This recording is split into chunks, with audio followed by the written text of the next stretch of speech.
Inflation continues to drive economic worries and economic headlines. Consumers have handled it so far, but are we at the tipping point? We explore the data in this week's Fastest 4 Minutes in Finance. Hello again, I'm Scott Inman. Well, a quick check of the Fastest 4 archives shows that over the past year, we've focused at least partially on inflation in half of our weekly videos. That's 26 times. So it caught our attention this week that the White House has launched a month-long effort this June to show that inflation has become President Biden's top concern. The new campaign is no doubt in response to polling that shows Americans are souring on their evaluation of the economy.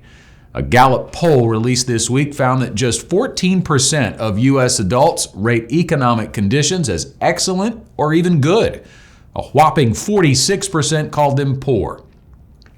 A White House official told CNN, quote, "For the month of June, we are really just communicating how in touch we are with what Americans are dealing with and how it's our number one economic priority."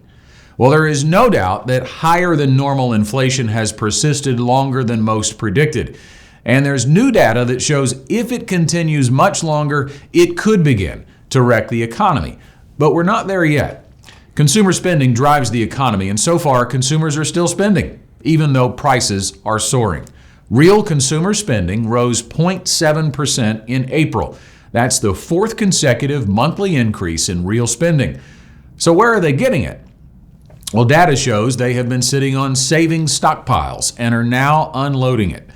The savings rate in April fell to 4.4%. That's the lowest rate since 2008. But it's important to have perspective on this. The savings rate was significantly above historical norms during the pandemic. Consumers stored up parts of their income for 2 years and are now using it to offset the increase in prices. They're also using credit cards more. Revolving consumer credit reached near-term lows in January of 2021. At the end of last year, the ratio of total household debt payments to disposable income was 9.3%. Now compare that to 2007 when it was 13.2%, an all-time high.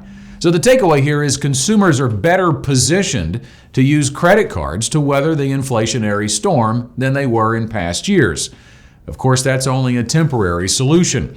If inflation doesn't moderate soon, consumer spending may decrease significantly, and that could cool off economic growth. There are signs, though, of the inflation rates slowing. A chart from LPL Research shows the rate of growth in the core personal consumption expenditure deflator declined in April to 4.9% year over year. It was 5.2% in March. In fact, all of the inflation measures on this chart dropped last month. As we enter June, we will soon get May inflation numbers, and that will hopefully begin to create a trend of inflation rates going down. Bottom line, Americans have weathered inflation well so far, but they can't do it forever without impacting economic growth.